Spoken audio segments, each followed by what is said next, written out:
ओम तत्पुरुषाय विद्महे महादेवाय धीमहि तन्नो रुद्रः प्रचोदयात्। सभी प्रभु भक्तों को जीवन प्रकाश चैनल की तरफ से नमस्कार।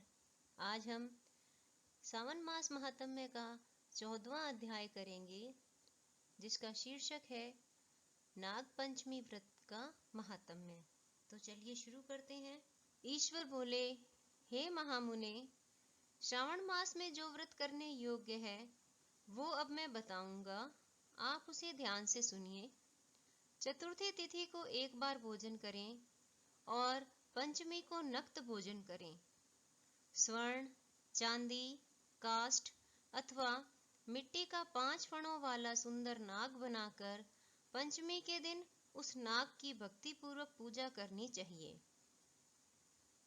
द्वार के दोनों ओर गोबर से बड़े बड़े नाग बनाएं और दधि, शुभ दुर्वाकुरों, कनेर, मालती, चमेली, चंपा के फूलों, गंधों, अक्षतों, धूपों तथा मनोहर दीपों से उनकी विधिवत पूजा करें। उसके बाद ब्राह्मणों को घृत, मोदक तथा खीर का भोजन कराएं। इसके बाद अनंत, वासुकी, शेष, पद्मनाभ, कंबल, करकोटक, अश्व, 8वां घृतराष्ट्र, शंखपाल, कालीय तथा तक्षक, इन सब नाग कुल के अधिपतियों को तथा इनकी माता कद्रू को भी हल्दी और चंदन से दीवार पर लिखकर फूलों आदि से इनकी पूजा करें। उसके बाद बुद्धिमान को चाहिए कि वामी में प्रत्यक्ष नागों का पूजन करें और उन्हें दूध पिलाएं। घृत तथा शर्करा मिश्रित पर्याप्त दुग्ध उन्हें अर्पित करें। उस दिन व्यक्ति लोहे के पात्र में पूड़ी आदि न बनाए। नैवेद्य के लिए गोधूम का पायस भक्ति पूर्वक अर्पण करें। भुने हुए चने, धान का लावा तथा जौ सर्पों को अर्पित करना चाहिए और स्वयं भी उन्हें ग्रहण करना चाहिए। बच्चों को भी यही खिलाना चाहिए, इससे उनके दांत मजबूत होते हैं। सांप की बांबी के पास श्रृंगार युक्त स्त्रियों को गायन तथा वादन करना चाहिए और इस दिन को उत्सव की तरह मनाना चाहिए। इस विधि से व्रत करने पर सर्प से कभी भी भय नहीं होता है।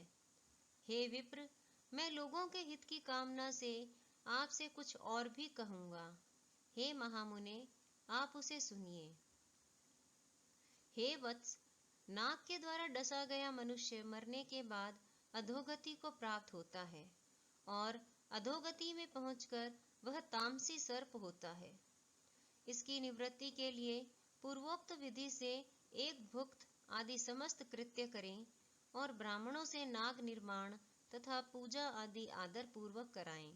इस प्रकार 12 मासों में प्रत्येक मास में शुक्ल पक्ष की पंचमी तिथि को इस व्रत का अनुष्ठान करें और वर्ष के पूरा होने पर नागों के निमित्त ब्राह्मणों तथा सन्यासियों को भोजन कराएं। किसी पुराण ज्ञाता ब्राह्मण को रत्न जटित स्वर्णमय नाग और सभी उपस्करों से युक्त तथा बछड़े सहित गौ प्रदान करें। दान के समय सर्वव्यापी, सर्वगामी, सब कुछ प्रदान करने वाले अनंत नारायण का स्मरण करते हुए यह कहना चाहिए, हे गोविंद, मेरे कुल में अगर कोई व्यक्ति सर्पदंश से अधोगति को प्राप्त हुए हैं, वे मेरे द्वारा किए गए व्रत तथा दान से मुक्त हो जाएं। ऐसा उच्चारण करके अक्षत युक्त तथा श्वेत चंदन मिश्रित जल वासुदेव के समक्ष भक्ति पूर्वक जल में छोड़ दें। हे मुनि सत्तम, इस विधि से व्रत के करने पर उसके कुल में जो भी सभी लोग सर्प के काटने से भविष्य में मृत्यु को प्राप्त होंगे या पूर्व में मर चुके हैं, वे सब स्वर्ग गति प्राप्त करेंगे। साथ ही हे कुल नंदन, इस विधि से व्रत करने वाला अपने सभी वंशजों का उद्धार करके अप्सराओं के द्वारा सेवित होता हुआ शिव सानिध्य प्राप्त करता है। जो मनुष्य वित्त साठ्य से रहित होता है, वही इस व्रत का संपूर्ण फल प्राप्त करता है। जो लोग शुक्ल पक्ष की सभी पंचमी तिथियों में नक्त व्रत करके भक्ति संपन्न होकर पुष्प आदि उपहारों से सौभाग्यशाली नागों का पूजन करते हैं। उनके घरों में मणियों की किरणों से विभूषित अंगों वाले सर्प उन्हें अभय देने वाले होते हैं और उनके ऊपर प्रसन्न रहते हैं। जो ब्राह्मण ग्रह दान का प्रतिग्रह करते हैं वे भी घोर यातना भोग कर अंत में सर्प योनि को प्राप्त होते हैं। हे मुनि सत्तम, जो कोई भी मनुष्य नाग हत्या के कारण इस लोक में मृत संतानों वाले अथवा पुत्रहीन होते हैं और जो कोई मनुष्य स्त्रियों के प्रति कर्पण्य के कारण सर्प योनि में जाते हैं, कुछ लोग धरोहर रख कर उसे स्वयं ग्रहण कर लेते हैं अथवा मिथ्या भाषण के द्वारा सर्प होते हैं अथवा अन्य कारणों से भी जो मनुष्य सर्प योनि में जाते हैं, उन सभी के प्रायश्चित के लिए यह उत्तम उपाय कहा गया है। यदि कोई मनुष्य वित्त साठ्य से रहित होकर नाग पंचमी का व्रत करता है तो उसके कल्याण के लिए सभी नागों के अधिपति शेषनाग तथा वासुकी हाथ जोड़कर प्रभु श्री हरि से तथा सदाशिव से प्रार्थना करते हैं। तब शेष और वासुकी की प्रार्थना से प्रसन्न हुए परमेश्वर शिव तथा विष्णु उस व्यक्ति के सभी मनोरथ पूर्ण कर देते हैं।